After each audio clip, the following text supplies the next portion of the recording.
No one has bigger dreams than Nacho. When you are a man, sometimes you wear stretchy pants. It's for fun. But to become a champion, I would like that kind of respect. he'll need strength, speed, and style. And now, hammer dunk. The orphans, they need me. He'll become their hero. From the director of Napoleon Dynamite and the writer of School of Rock, Jack Black.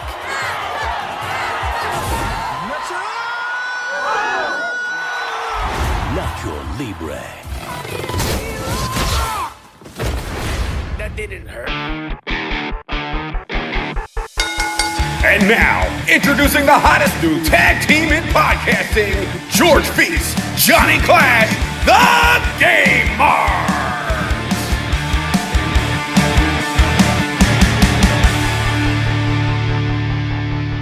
Welcome to episode 12 of the Game Marks podcast. My name is George Feast, and I, as always, am here with my tag team partner, independent wrestler, Johnny Clash. Hey, You gotta get something new to say after I say your name, man. I kinda- Do the same thing kind every of choked week. on that one. Each week on this podcast, we break down the good, the bad, and the awesome of wrestling video games and give our rating of Play It Forever or Future Endeavor. This is another very special, interesting, different episode of the podcast this week. It's another double shot episode, but it's not two games. This week we're doing a movie and a game because they're both wrestling related and they are the same title, and that is Nacho Libre. Nacho! But before we get into that, Clash, what's going on, man? How are you? You know, just chilling, Sitting Watching there some cross-legged, football, drinking some tea? sipping some tea. What kind of tea Yeah, you got? what- Just what do you regular like? Lipton? It is Halloween right now as we record this. Yeah, happy Halloween, Yeah, I guess. I mean, I guess. I mean, everyone else who's listening to this, I hope everyone had a fun and safe Halloween. Hope you guys didn't get into too much trouble. It's now the Monday after Halloween. What did you and your wife dress up as? well, with our powers combined, Were you the two-man Captain Planet? no, we were the Mega Powers. Ooh, have you been working on the handshake? Yeah, took some training, but All right, yeah. I was Hulk Hogan, and she was Macho Man. That's a solid costume. Right? I'm surprised that you got her to agree to do a wrestling costume. It was actually not me. That was her idea? Yes. If you didn't already wife her, I'd say that you should probably wife her. That's Done. a keeper, man. Check. Her idea. So what about you and the missus? So, the last couple years, she goes really big at work. Like they do like company-wide, like costume party. It's like the big thing that they do every year. So for the past like 2 or 3 years, I've just based my costume off of all the time and energy that she puts into her work costume. So this year, we went as the Disney classic of Emperor Zurg and Buzz Lightyear. Ooh, Zurg's a new one. Not many people, people just do Woody, Buzz, Bo Peep. Zurg is a good one. We made the helmet and everything. Like we bought Wow. a garbage can, we cut out the garbage can, we spray painted it. She mounted all like the horns and put felt in the eyes so she can see through it, and like we went all out. We both made this mask, but it was a team effort, and man, the mask looks absolutely insane. If I get her okay, maybe we'll post a picture Yeah, we have to post some of the pictures. mask itself. It's Which we it's had awesome. we had a good Twitter thread going of people posting their costumes. Oh man! Did you see the Listen, Raven? I'm not going to go back and name everybody, but you know who you are. If you participated in that thread, just know that you are an absolute legend, and really, not even just so much you interacting with us. It was just cool to see that we're not the only idiots that dress up as our favorite wrestlers on Halloween. No. I even found old pictures of me as Daniel Bryan one year. You've done way more wrestling costumes than I thought. Yeah, this was like 2012, I think, and I showed up to a party, and there happened to be a Cena and a Ref. So I didn't know who this person even was, and immediately I handed the ref the belt. He held it up, and we started locking up. That's awesome. Now, here's a very random sidebar question. When were you CM Punk at the Cap Battle Royal that one year? No, that was Brian Myers, Oh, aka okay. BM Punk. Okay. Mark was the Pink Nightmare. Smart Yeah, Mark from Off the Hop Rope. Was I think the I Pink wrestled Nightmare. Cliff Marshall, formerly Mikey Warren, that night. Oh, and yeah, I TJ's wore- cousin. I wore Evil Dead inspired trunks. I miss TJ. TJ's good people. I miss Evil Dead. So, how about What's some next? follow-up from last week when we played WCW Mayhem? You still like it? You still love it? I still love it. Do you still love it? I actually kind of went back and played it this week. I'm not You gonna did? lie to you. Yeah, I did. It was fun. I wanted to see. So we talked about the cheat codes. So I went through with Canyon, and I just did Of the course. cheat code where you can just hit right and jump through the ranks. Because I just wanted to see like what the fanfare was when like it's all said and done. Just like what they do when you win the championship. And I was like, okay. Yeah, it's not much. Yeah, I was whelmed. Wasn't underwhelmed, wasn't overwhelmed. I was just whelmed right in the middle. All They right, did well, something, but it was good. I enjoyed it. I'm glad you enjoy it now because before we recorded the episode last week, you were kind of iffy about the game. Yeah. So I reached out to an acquaintance and I told them you were a bit iffy about the game and they needed to convince you. So I'm going to play it right now. I am buff, I'm the stuff, and the girls just can't get enough. This shout out goes to George. Hey man, you are a complete idiot if you don't know that WCW Mayhem is one of the best wrestling games on PlayStation in the history of time. Hell man, you can be me, Buff Daddy, and destroy everybody with a notorious blockbuster. So don't quit arguing yet. Just quit arguing and doing all the bullshit back and forth, man, with Johnny. And let the world know on your podcast and the game marks that WCW Mayhem is the best game ever. Listen to me.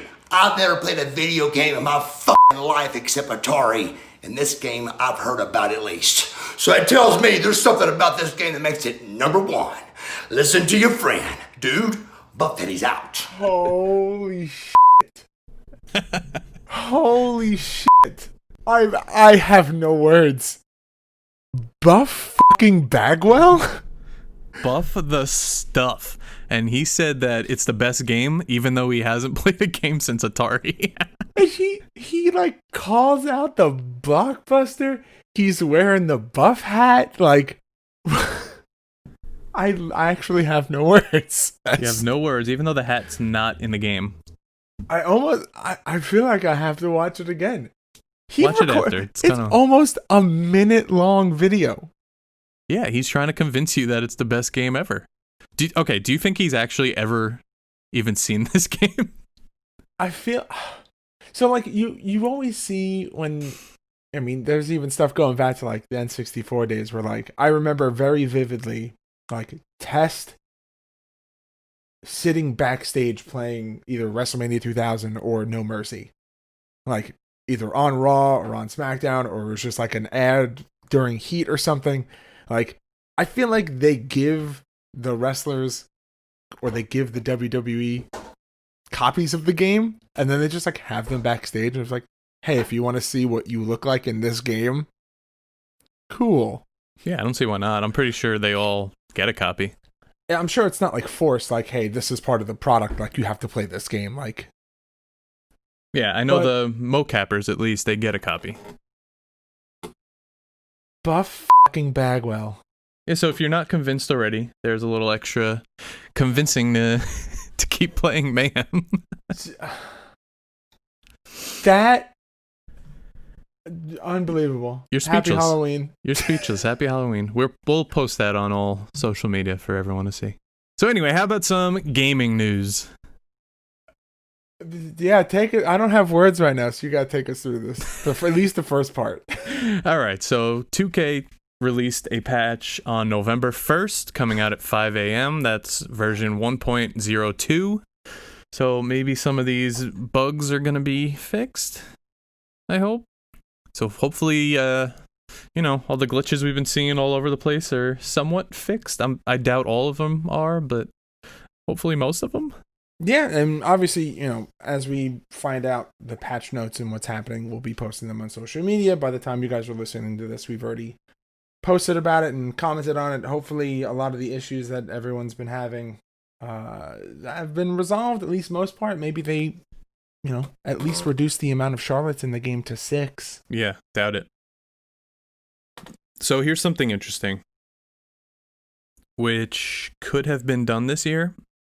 I doubt they would have, but NBA Live posted this. I'll read it. For some time, we've been putting... I can't read. For some times, we've been putting in reps on our console basketball games. We're excited by our progress, but remain hyper ambitious, so we're not going to release NBA Live 20 this season. Alongside the NBA and the NBA PA, we have our sights set on creating something fresh for the next generation of players and platforms. We know we need to earn our future every step of the way, so we're taking time to get it right for our players. We promise to check back regularly with updates. Until then, we'll be on the grind. Huh. Yeah, so NBA Live is not one of the most loved series, I think, because NBA 2K is such a good game.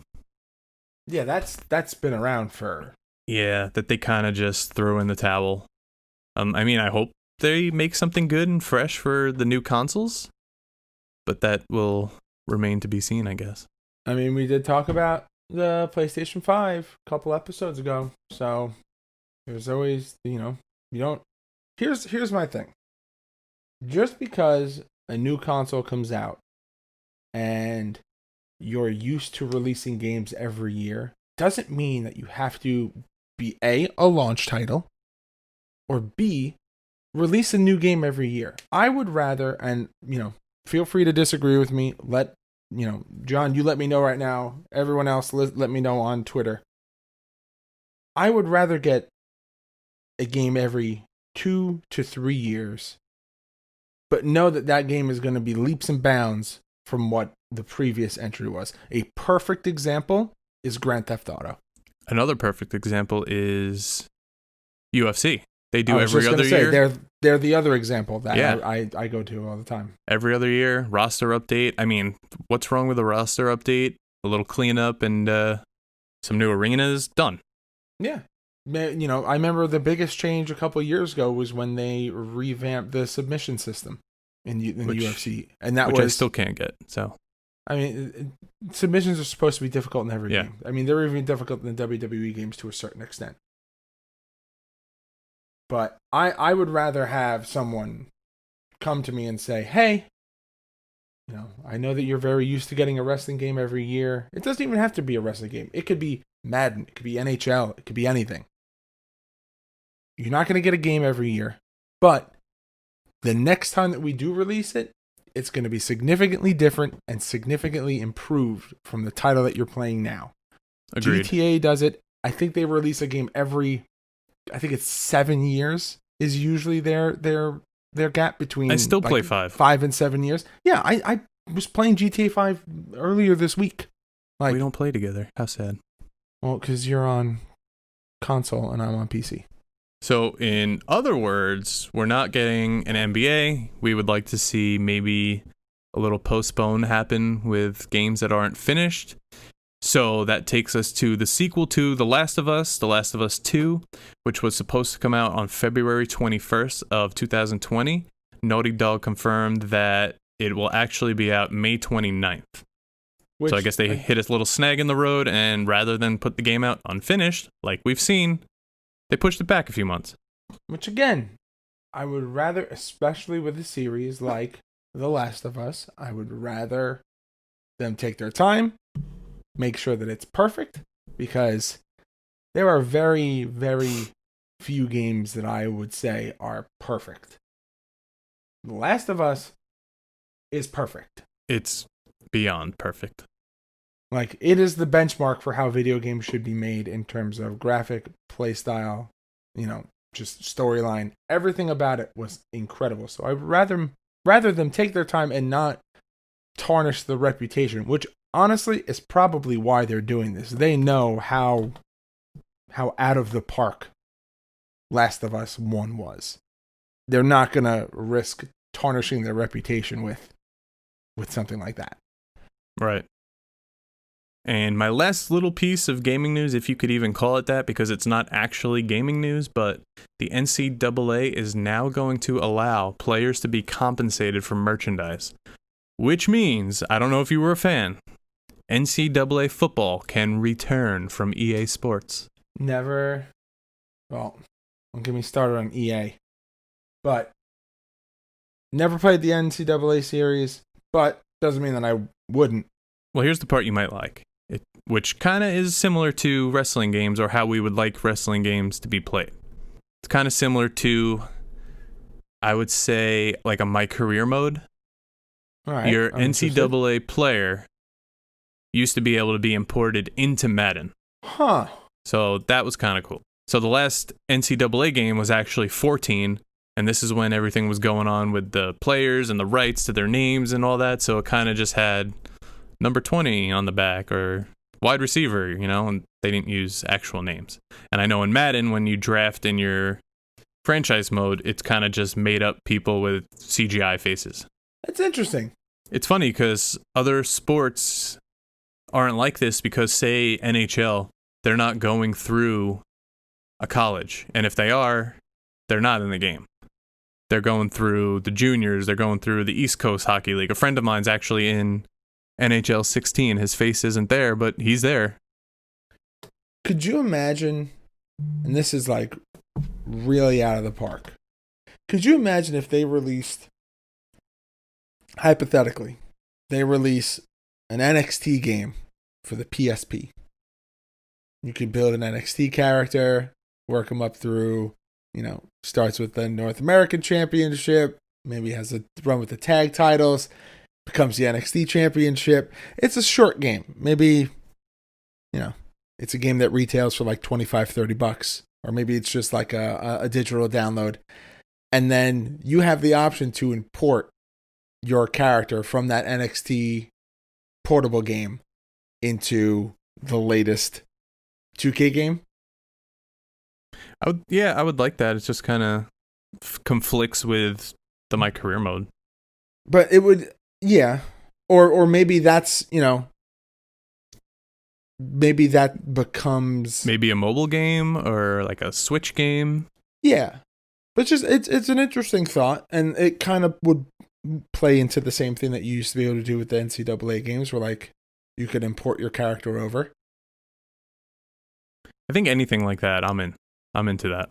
I feel like it just is like another layer. Like, yeah, it's like I paid $25 or $30 for it's an expansion pack, 2 to 5 hours. If you have like a game expansion, or it's a little more than a DLC. It's like if I feel like you would feel like you got more bang for your buck if it was like a separate title.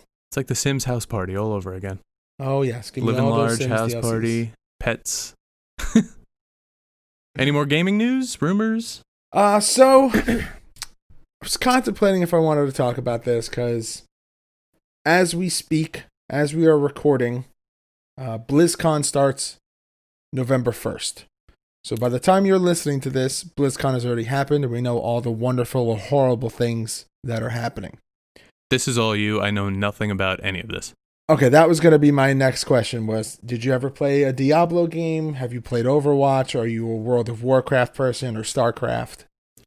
Those are all games I always wanted to play, but never did. Oh, we have to get you into some of those games, even if it's off the podcast. Like, we just got to get you to play those games. I've seen the South Park episodes. All right. Are you offended? Not offended, but it's just not. It's not a good representation. I think it's spot on, to be honest. Knowing the people that I know that have played, it's spot on. Just remember, guys, the views expressed by Johnny Clash are not necessarily the views of the Game Marks Pod. Please send all hateful tweets to @jclash21 on Twitter. I am not of that same mindset. I I don't agree with the South Park episode. But, so, as we record, like I said, BlizzCon is happening tomorrow. My hopes are, or the rumors, we'll do rumors first. So the rumors are that Overwatch 2 has been announced. The rumors are also that Diablo 4 has been announced. And depending on how you feel about those things, you're either rejoicing or crying. My take is, I don't think that they should make an Overwatch 2. I think that the engine and the gameplay for Overwatch 1 is perfectly fine. I think that they could do something similar to what Fortnite has just done, where now they have Chapter 2, and essentially the game feels brand new. Whether you're a fan of the game or not, I know that's a very hot topic in gaming right now. Some people love the game, some people hate the game.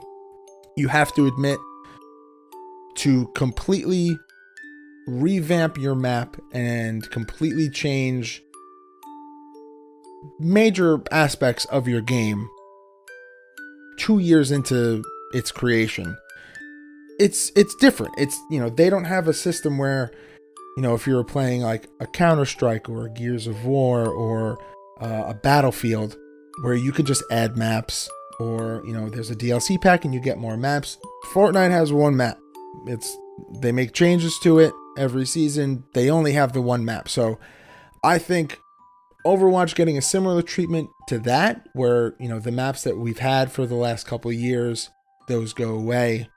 We get a new series of maps, maybe some major overhauls to some of the heroes in the game, just brings the new life,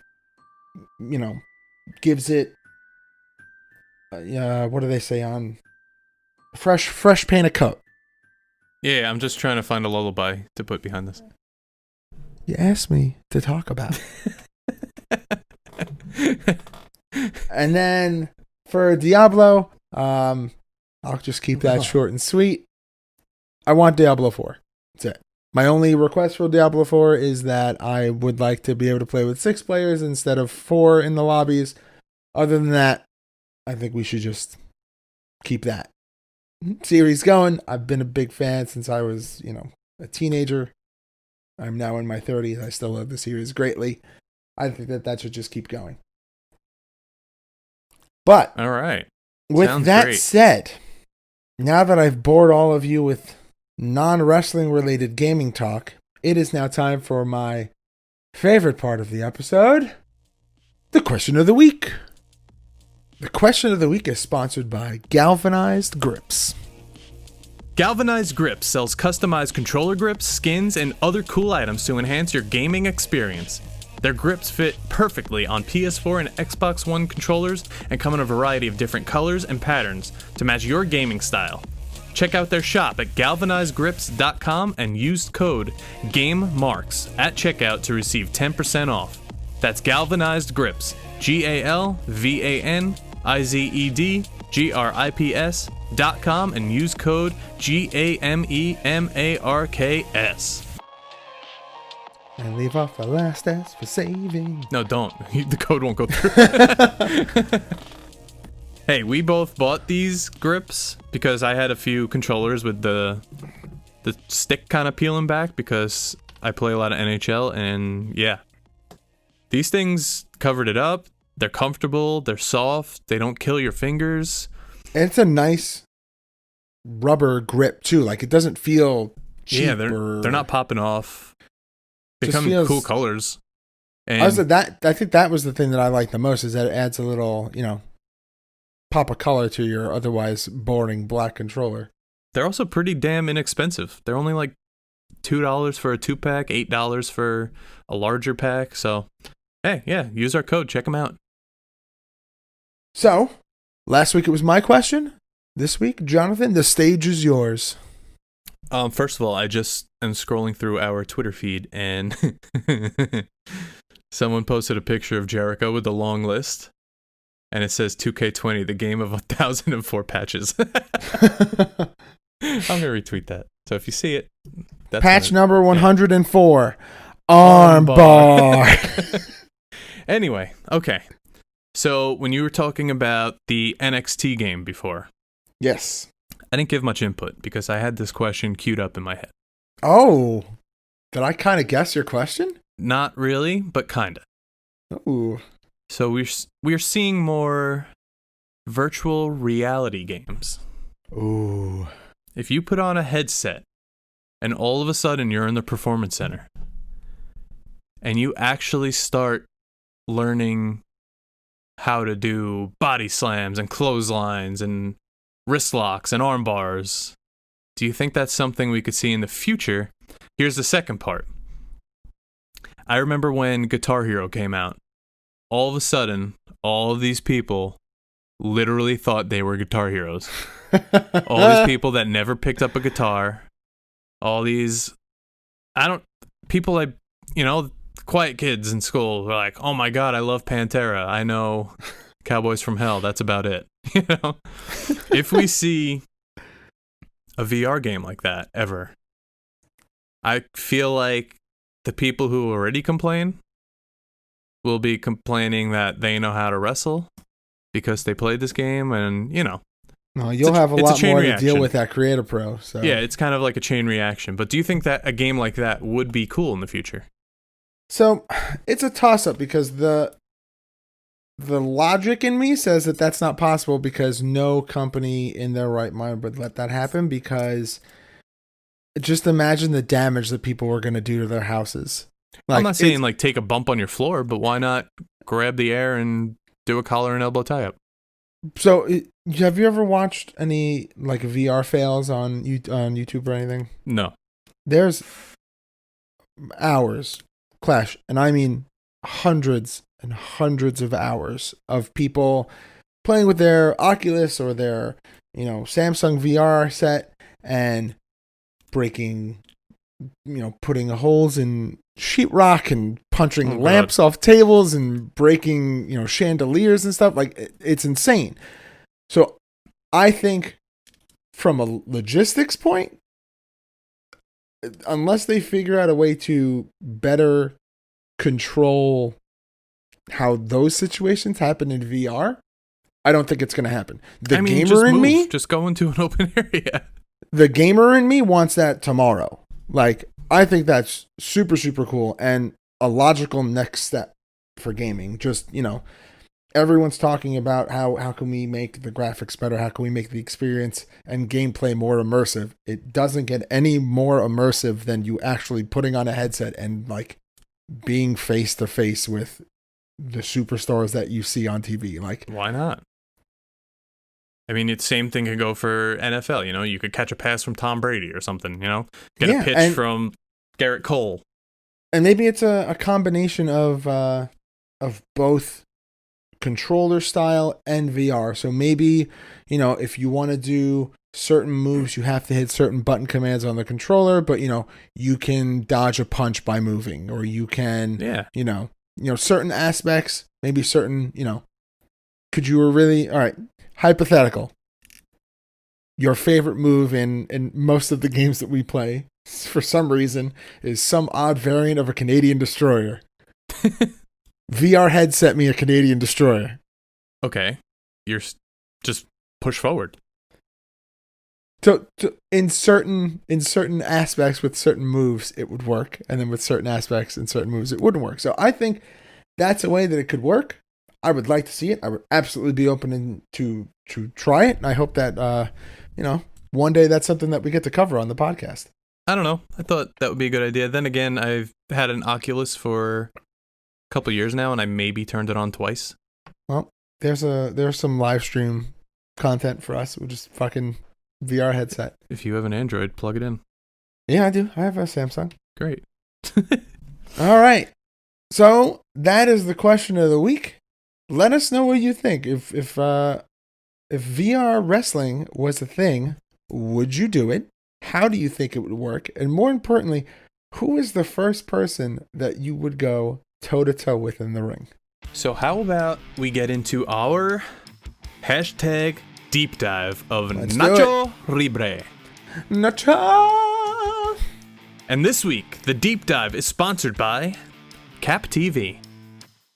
The face of Sanity, Mike Anthony here, and if you're looking for some good quality professional wrestling on Monday nights, then head over to youtube.com/Creative Pro Wrestling, where you can see Creative Pro Wrestling's weekly program, Cap TV, featuring great exclusive matchups of all your favorite Creative Pro superstars such as Chris Statlander, VSK, Bear Bronson, The Shook Crew, The Abominable CPA, and of course, Spite, myself, Liam Davis, and Johnny Clash. Once again, that is youtube.com/Creative Pro Wrestling.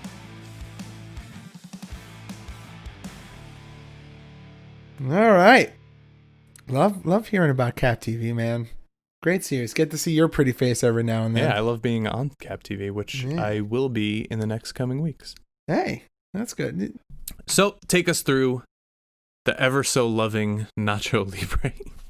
So let's do this first. So we sat down, we watched the movie. What did you think of the movie, Clash? It was my first time seeing the movie. I was very excited to see it was only an hour and a half long. Yeah. Especially after seeing the Nickelodeon title come up, because I knew then it would be super corny, super cheesy. But how cool was that title? I think that was probably one of the coolest opening titles I've seen in a long time. Like riding the ring ropes down to the ring bell. Like I was like, all right, I'm getting a little amped just from this opening sequence. And then the bell rings, or in this case, then the movie starts. Nothing against Jack Black and his fart humor, but I don't know. To say I'll watch this movie again, yeah, probably not. Yeah. Really? You didn't do it for you? No. I started playing NHL halfway through. Wow. All right. Well, not for everybody, but, movie came out in 2006. It's now 2019. So, some movies age very great. Some movies don't. Fun fact about the movie, though, I don't know if you knew, it is actually, hold on, I don't want to say this and not be right. Yeah, that this story is loosely based on actual events. Of who? So the story is loosely based on the story of Fray Tormenta, Friar Storm, aka Reverend Sergio Gutierrez Benitez, a real-life Mexican Catholic priest who had a 23-year-old career as a masked luchador and competed in order to support the orphanage he directed. Huh. So it's kind of crazy to think that, as over-the-top and ridiculous as this movie is, actually kind of has some fact based behind it. I will say this. Jack Black does have the physique of like an old school luchador. Oh yeah, like he could be in Lucha Underground tomorrow under a mask and you'd be like, oh yeah, that guy's a luchador. But he'd still pull off like a moonsault corkscrew 360 arm drag. Yeah, as long as he doesn't do his you wouldn't know that it was Jack Black, because that's like the most Jack Black thing that he does in this entire movie, and he does it like 17 times. Uh-huh. So the movie stars Jack Black. We touched on that. Movie came out in 2006. Here's my last little bit of fun fact. The main, I guess, antagonist, bad guy of the movie, Ramses, is actually portrayed by the luchador Silver King. Really? Yeah. Huh. So there's actually, real luchadors in this movie. Jack Black actually took some of the bumps and like trained in a wrestling ring for months before the movie so that he could do some of the stuff himself. Like I appreciate this movie once I started doing a review of it and like learned all these cool facts, because then you're like, you know what? They actually put a lot of thought into the premise of this movie for a Nickelodeon movie. I'm surprised he was never used on like a WrestleMania or anything like Mickey Rourke. I don't know. Maybe he was busy. Yeah, that's it. Maybe he was busy.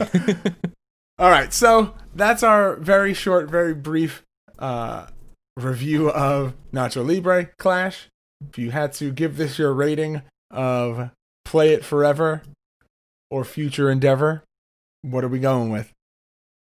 Future Endeavor. Yeah? No, okay. I'm glad I saw the movie, because I never saw it. I feel like I've been wrestling for 7 years almost.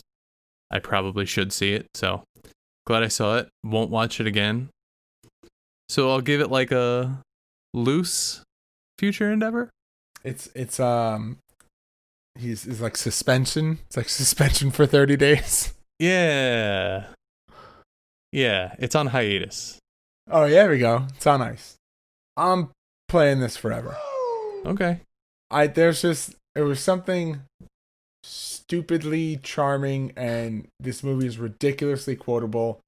And actually, while watching this movie, I realized that there's things that me and my friends say that are from this movie, and I never even noticed that they were from this movie. You also noticed another well-known wrestler in the movie. I did? El Torito. Oh, yes. El Torito is in this movie. He is one of the minis that wrestles Jack Black. You can kind of tell, because, they moved like wrestlers. He plays one of the Los Duendes. But yeah, that is Nacho Libre, the movie. And now we are going to do a cool, fancy transition into the normal game review. And here we are. So, Nacho Libre, developed by Budcat Creations, published by Majesco Games for the Nintendo DS, released October 26th of 2006, and the movie was released, like we said earlier, June 16th of 2006. So, but 4 months between the movie coming out and the game coming out, that's pretty spot on. Like, that's close. That still makes it fresh in people's minds when the game comes out. It's not like kind of a refresh even after the movie's out. Yeah, and it's not like, the movie comes out and then like a year later they're like, hey, remember that Nickelodeon movie, Nacho Libre? There's a game coming out. Now after 4 months, we're getting the digital download already. Yeah, so, this is a very simple, there's not a lot to this game, which is why we also wanted to watch the movie just so that we can really do our hashtag deep dive into everything Nacho Libre. So, yeah, especially a game like this, it coincides like perfectly with the movie. Yeah, and very rarely are we going to have an opportunity to cover a movie and a video game that have to do with wrestling. So this was, unless we watch No Holds Barred, and then there's not even a No Holds Barred video game. But hey, what about the Spider-Man game, the first one for the movie? Was there a little wrestling Oh yeah, sequence? there is a sequence when Bonesaw is ready. So do we play it? I mean, the Suburban Commando count? We've talked about that team too. I think so. All right, so maybe there's something to this. Does that mean we have to watch Guardians of the Galaxy and then play Gears of War? Yes. Are you kidding? All right, so like we said, game is very simple.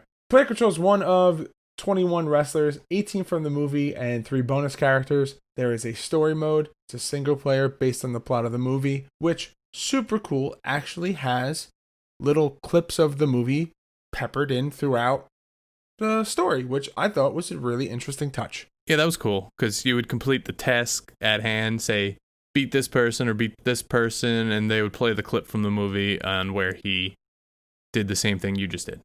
Yeah, it was interesting. It's not full movie quality. Some of the audio cuts in and out at certain spots to save space and keep the file small, but I mean, for this being a DS game, it's pretty damn good quality. I was impressed with it.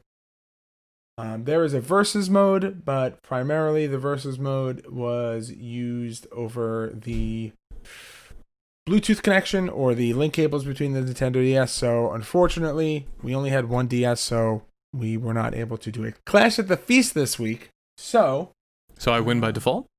No. So it's this week is just no contest. All right. We due to ref stoppage. Due to ref stoppage. Pulled out the sledgehammer. Don't go there. We're not going there. Heated. So the game also features tag team mode, which is 2v2, a battle jam mode, which is 2 to 4 players, a quick match mode, which is just you hop in, you can pick either a one-on-one match, a tag team match, or a 1v3 match, and a championship match, which was multiplayer only. The game has 2 multiplayer modes that operate, like we said earlier, via the DS wireless connection. multi-cart, which was 2 to 4 players, each with their own game cartridge, or single cart, which was 2 to 4 players, and you were able to download the game and host it from a single game cartridge, which, man, where was that when we were kids? Right? We used to have to take out the link cable to trade like our Charizard for our Blastoise. And then like you'd have that one friend that like, no, I know how to hack the system. I'm gonna unplug the cable halfway through, and then you would both lose your Pokemon, and then you swim have to around kill the that island, friend. and you get like unlimited Master Balls. Oh yeah, Missing No, man, that's a real thing. Missing No, yeah. Yeah. So the weird part about this game, there's a couple weird points about this game, is that you have to use the touchpad to play the mini games, and there are 8 theme mini games throughout this game called Nacho Ball, Foot Race, Bee Swat, Bull Run, Cliff Climber, Chariot Jump, and more. Now, Nacho The and Ball, more is because they were really hard and we couldn't finish. I can't even. One of them is the slide puzzle, and I can't even remember what the other one is. You rage quit the slide puzzle. So Nacho Ball is essentially you take your stylus, you swipe up, and you essentially play that basketball game from the arcades in the mid-90s. I played that last week, actually. You still can play that now, but it's Yeah, like I feel like that was like the peak of those basketball games. It was like, so the problem with that is that you don't have enough space on the screen to fully get the ball enough momentum to go as far as it needs to go, so that's incredibly frustrating. The foot race was super easy. You just hit X and A bunch of times. Clash, that was really easy. You won that, no problem. The bee swat is just there's a bunch of bees landing on Esqueletos' chest, and you have to swat them when they land. That was pretty funny watching you play that. Bull Run, self-explanatory. Couldn't beat it because we sucked at it, but bulls come out of the pen the same way that they did in the movie, and you have to jump over them and dodge them. And then Cliff Climber, self-explanatory. Chariot Jump is you're taking the chariot down the street. You have to dodge cows while shifting your chariot. And then there's the slide puzzle. It wasn't even fun. It was a bowl of salad you had to slide. Bowl of salad, slide puzzle, 4 minutes to do it. I don't think I've willingly done a slide puzzle. Ever? I think I tried to get myself to do one, to be like, no, I can do a slide puzzle, watch. And then sure, if you're not timed. I don't think 4 I've touched minutes, one like... since. I think I was like 12 the last time I was like, no, I'm going to do it. I'm going to do it. But, I mean, other than that, the mini games don't really provide much entertainment. They're used to kind of level up and power up Nacho Libre throughout the entire game, but for the most part, they don't really provide that much. Graphically... Wait, hang on. Okay. Speaking of Nacho Ball, I just sent you something on Facebook Messenger. Okay. Did you know if you send someone the basketball emoji, it opens up a minigame in Messenger? What? So if you send the basketball emoji and you click on the basketball, it opens up that basketball game that we're talking about. Hold on. Doing this now. You can't do it in the window. Well, do it mobile. Oh, yeah, it's this game. This is it. Yeah, it's one of I'm Facebook's terrible little at hidden this. games. Well, yeah, so am I. As you can see, I only got 14 points. Yeah, I'm at 1. We used to have a long going in one of the group chats I'm in with, I would say, like 12 people, where this was like a constant thing where every day we would try to beat each other. I apologize for you editing this audio later because my phone is definitely not on mute, and on my end, all you're going to hear is the little ba-ding, That's ba-ding. fine. We'll have some ambiance. It's still better than the music from Nacho Libre the game. Nacho! I got to fight back the urge to do that every time you say the name. Yeah, I give up on this, but holy crap. That's just really... just a little tidbit. That's very interesting. All right. There's your Clash of the Feast. You beat me at basketball. Yes. It doesn't count, though. Okay. So, going back to the game, let's talk about the graphics for a second. And I want to get your opinion on this. So we're gonna get into like the hard facts about the gameplay, but graphically, it's a DS game. Came out 2006. What'd you think? Not terrible. I thought that the actual like characters looked pretty good. You know, they looked like a cartoon video game from a movie, but they looked somewhat real.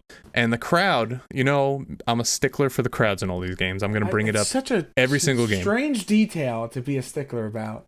But the crowd looked good. They looked like people watching a wrestling match, even though they were kind of like repeated throughout. That's fine. Way better than Mayhem, way better than World Tour. World Tour, oh god. And the 3/4 overhead was way better than Super Brawl. Which is weird because the first match that we had, when you do a grapple move, sometimes the camera can shift and change in a weird way. But by the second or third time, you have a pretty good understanding of, like, pretty good ring awareness, I guess you could say, of like where you are in relation to your opponent and your tag partner if you're doing a tag match. It was oddly good. Like, we just did Super Brawl, 2 or 3 weeks ago, and tore that game apart because of the weird camera angle. And because this moves with the camera and moves with the action, and, you know, there's subtle shifts and changes from camera angle to camera angle here and there, like, that made all of the difference. Yeah, like when you go out of the ring, it changes to like a side scroll rather than the overhead 3/4. Yeah, it's just subtle, small little details like that can make all the difference in, you know, something that we hated in another game is now perfectly acceptable and actually enjoyed, I'd say. I guess. But so it's this weird photo puppet Paper Mario-esque art style that works in this game because it's like a cartoony, over exaggerated style. But I don't know, I liked it. What'd you think? Yeah, I guess. I mean, because it was like right on par with, I would say, like the Sega games, I guess. Yeah. I agree with that. The mechanics were a little weird, kind of pausing to lock up every time you wanted to do a grapple move. Yeah. But listen, this isn't a wrestling game. Guaranteed half the people that bought this game was not to buy it to play it as a wrestling game because they like the movie. Yeah. And, you know, a big pro, I guess, for this game was that, you know, we've talked about it a couple of times here, that it's nice sometimes to go through a game and get the satisfaction of unlocking stuff as you go through. And this is one of those games. Like, you know, you get 4 wrestlers to start out with when you play the versus mode, and you have to play through the story to unlock all the other characters from the movie and the bonus characters. So, like, it was, you know, I've said it many times. I feel like you get the more bang for your buck when you actually have to work for the unlockables in a game. Yeah, and it's the longevity of the game. Yeah, that's true. Replay value is big. Yeah. So why don't you take us through the roster, because I am going to butcher all of these names. Oh, really? You're making... Okay. So, your roster is Nachito, Ignacio, Osvaldo, El Nacho, Steve, La Rosa, La Urraca, El Cemento, El Pony, Nacho Libre, El Muñeco, Silencio, Carlos Rosales, El Snowflake, which... That's your nickname. That's just the weirdest wrestler name ever, and also there's no Mexican word for snowflake. Paradise, La Cabeza, like that's a, you know what that is. The head. Esqueleto, It's all snow. El Chino. What does everybody want? La Cabeza. Cabeza. El Chino, Samo, and of course, Ramses. I would have butchered the crap out of all these names, especially Steve. Did I do okay? You did okay. If you want, I will take the arenas. Yeah, take us through, man. So there are 5 arenas that are based on the movie or locations from the script. We have the pig pen where young Nacho wrestles a pig. It's based on a deleted scene from the movie. No. We have... What? I just laughed. That's odd. Tournament de Nuevo Luchadores. It's where Nacho and Escalito have their first match. Arena Oaxaca? Arena Oaxaca? Oaxaca? Oaxaca. Oaxaca. Say it. Oaxaca. Oaxaca. There you go. Chicago. Where most of the wrestling matches in the movie take place. Arena Finale is where Nacho has his final battle with Ramses. And Gypsy Castle. This is a bonus ring designed around a set used in another deleted scene from the movie. The home of Tyson Fury. Gypsy Castle. So the moveset, you kind of use headlocks, grapples, holds, creative pins. There were some like roll-ups and cradle pins. Create combos for devastating and comical results. Like I said in the movie, it was just a bunch of fart jokes. There's just a bunch of farts during the matches. Yeah, there's... It's like we're playing Grand Theft Auto 2 all over again. Way more fart sounds in this game and movie than I thought that there would be. Welcome to Jack Black and Nickelodeon. Yeah. It's kind of like his character in Tropic Thunder. How he's got that like nutty professor ripoff in the beginning.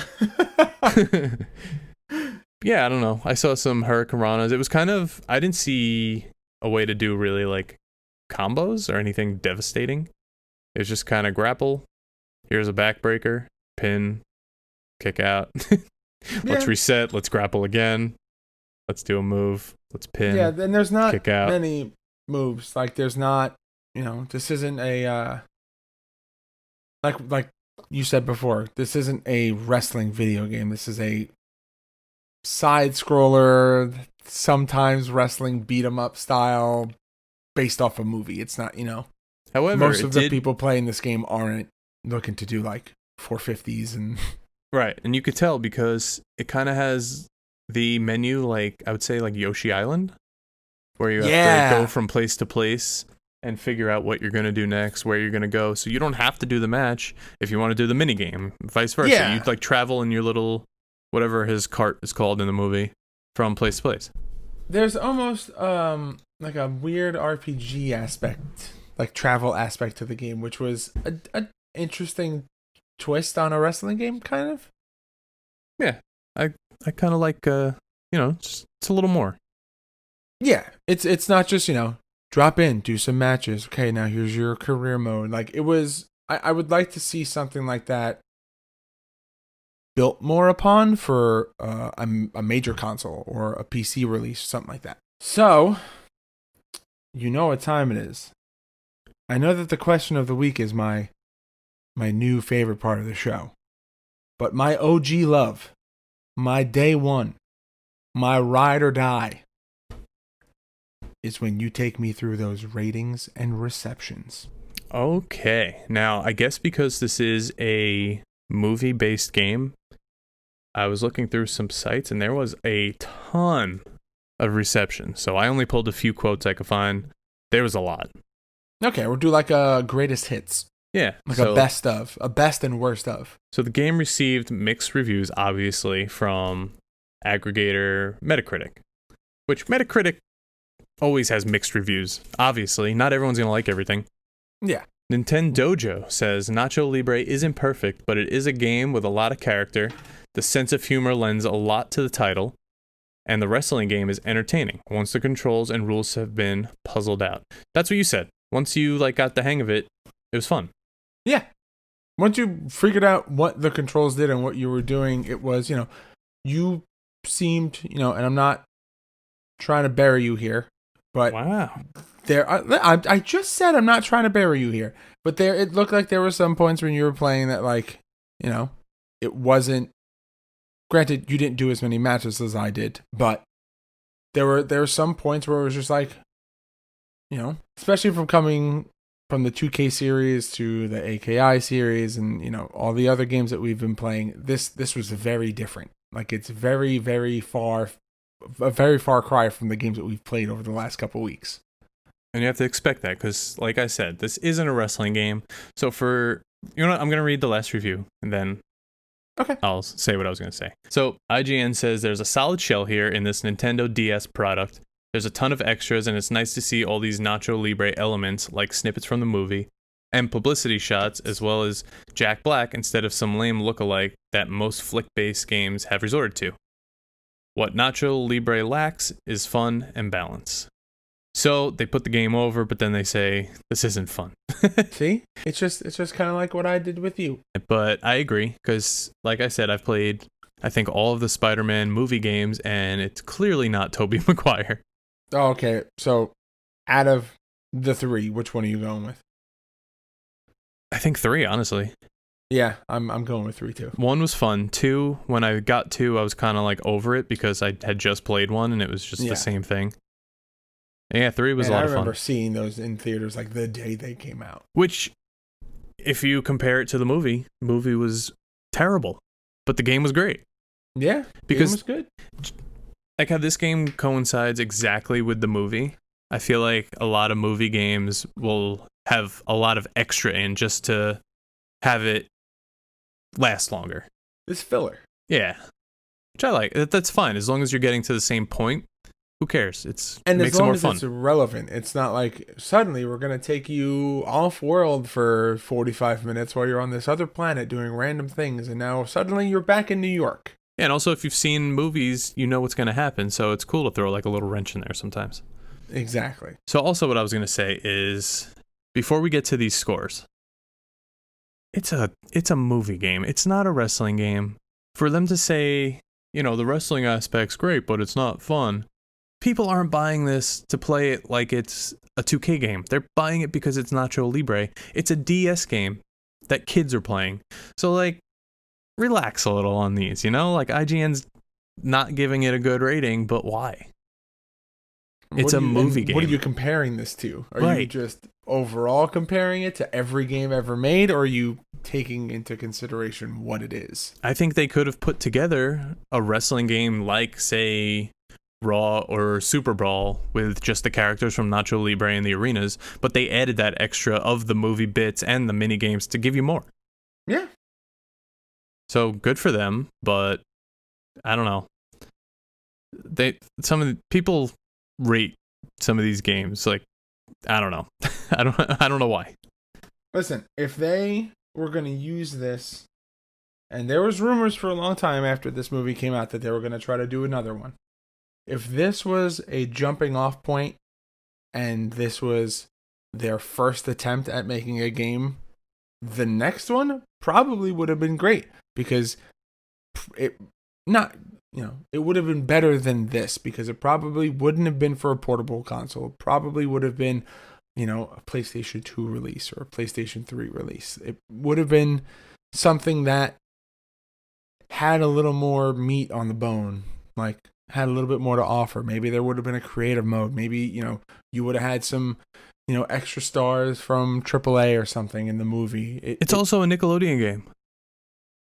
Yeah. So what are you comparing it to? Rugrats in Paris? Hard-ass game, but... Rocket League. Rocket League, yeah. Not Rocket League. Rocket Power. Yeah, Rocket League, totally. Very similar.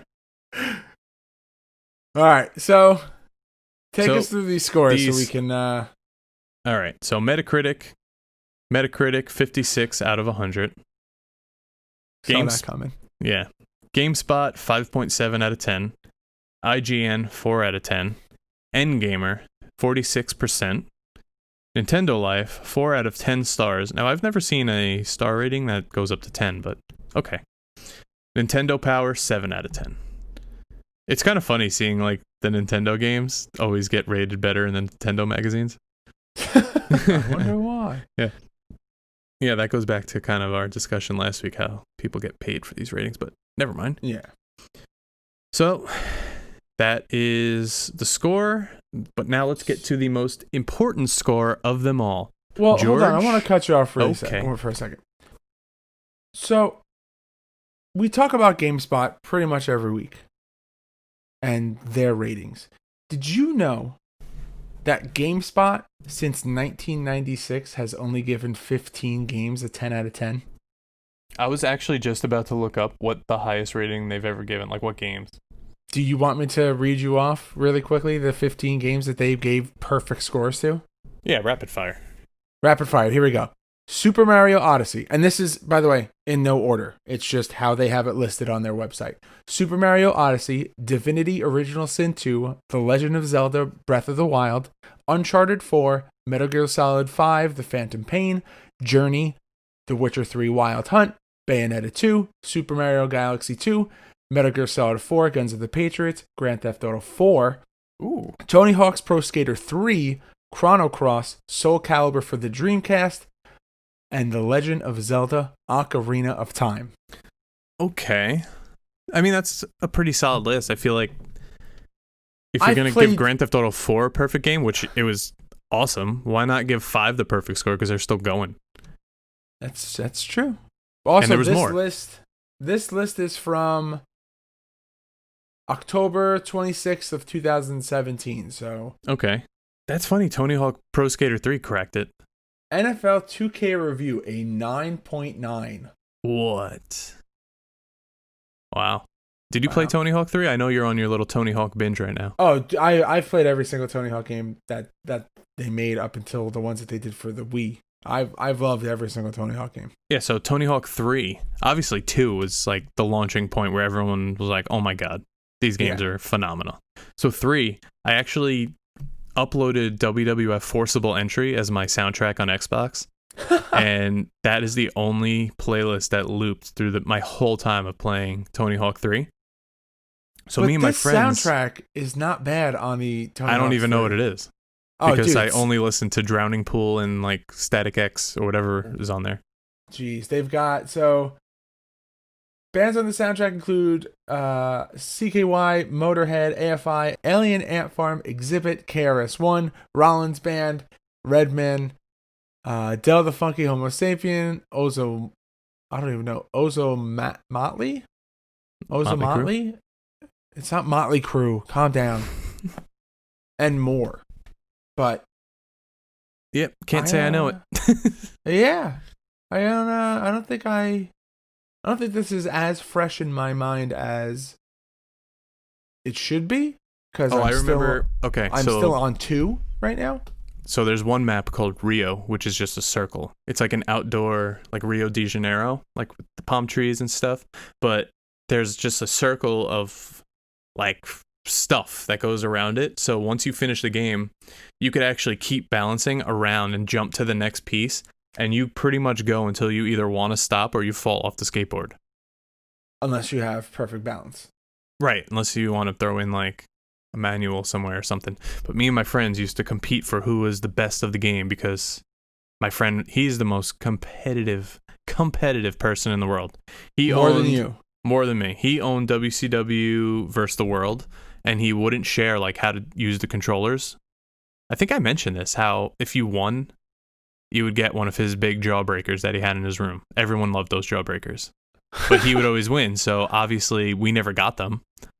So finally... I don't think you've told this story before. So finally, in Tony Hawk 3, we all started to beat him because we all started to realize if you just keep grinding around, your score just... It's like times 64 at the end. And all you got to do is jump. Once you beat the score, just jump off, sail into the sunset, and you win. That's amazing. So Master of the Game was like this huge thing we used to always have, just the 3 of us. And when we finally beat him, oh my god. So if anyone asks what Clash wants for Christmas, he wants a copy of Tony Hawk Pro Skater 3 and a massive jawbreaker. That sounds like a great Christmas. Anyway, George, we just heard the ratings. I just told you about my Tony Hawk 3 challenge. Let's get to the important ratings. Would you play it forever or future endeavor? Nacho Libre.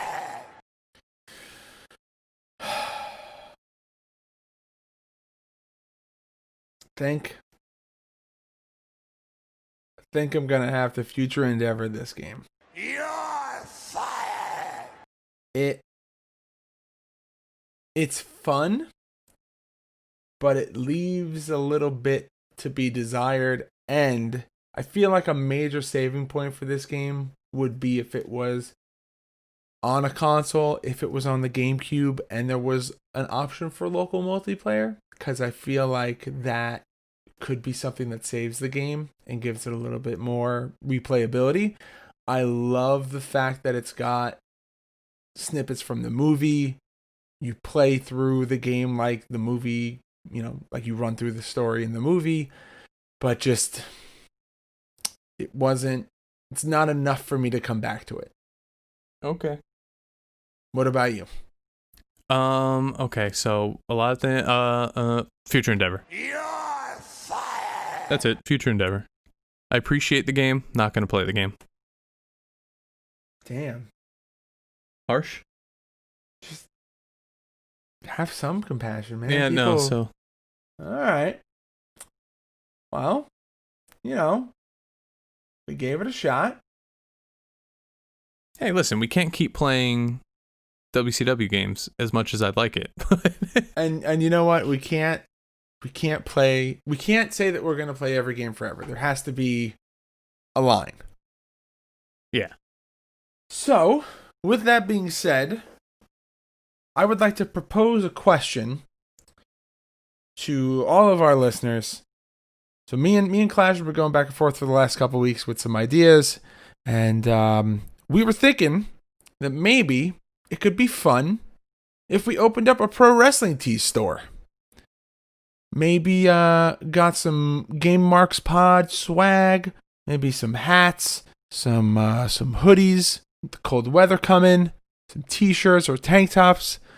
We've got some ideas in our head, and we know that we would love to rock them, and we think that we would wear them if we had, if we were listeners to this podcast. But we want to know what you guys think. If Clash and I decided to open up a pro wrestling tee store, first of all, let us know what you would want to see, and second of all, would you wear it? Yeah, listen, me and George are both marketing. We're both designers. We know what we're doing. You can check out my cool shirts at ProWrestlingTees/Johnny Clash. But I think we could, make some cool stuff. Make some funny shirts. Yeah, Get our name out there. We've got a lot of stuff in our heads. We've actually made a couple of the shirts just so that we can say that we made them and have the idea in our head of one day people will want to buy our merchandise. But we want to actually make sure that if we did put our time and our effort into doing this, that it's something that you guys actually want from us. We could sit here and have all these great ideas, but if you guys are like, hey, just keep playing and reviewing the games, then that's what we'll do. But if the opportunity is there for us to give you a cool piece of merchandise, something that you'll be proud to wear, repping the Game Marks Pod, why wouldn't we want to do that for you guys? Let's go. Let's do it. It's time to play the games. George, why don't you tell us what we're playing next week? Oh, man. I'm so excited. So, we are playing the brand spanking new, it's only been out for 2 weeks, Chikara Pro Wrestling. Ooh, I've been waiting to get my hands on this. Oh, yeah. I can't Disclaimer, I am a Mac guy, so when I get Steam, I don't get a lot of the cool games, and this is one that I do not get. Yeah, but, we'll be hanging out, playing this little local multiplayer, and we'll make this work. I'm in. I'm all in for this. All right. Well, that's going to do it for us this week on the Game Marks Podcast. Don't forget to follow us on all forms of social media at Game Marks Pod. Leave us a review and a rating on iTunes and subscribe to us wherever great podcasts can be found. And like we've been saying, when we hit 200 followers on Twitter, we'll be releasing a special bonus episode featuring exclusive content you won't find in a regular episode. So please help us reach this milestone so then we can start working towards the next one. Once we hit 200, You'll have this content. Once we hit 300, you'll have more content. 400, 500, 600. Our brains are going to explode. We are happy to be a part of this wrestling community, this game community, and we want to be surrounded and interact with people who are of a like mindset and just want to come and hang out and talk to two schmucks who happen to have a podcast. Like, at the end of the day, we're all fans, and I would love to just, we have a great time interacting with everybody on Twitter and on Instagram and on Facebook. So keep listening, keep following, keep spreading the good word about the Game Marks podcast. And as we'd like to end this podcast, Johnny, I gotta ask you. You gotta say something stupid. I used to really like Ramses. I wanted to become him, but it turns out he's a real douche.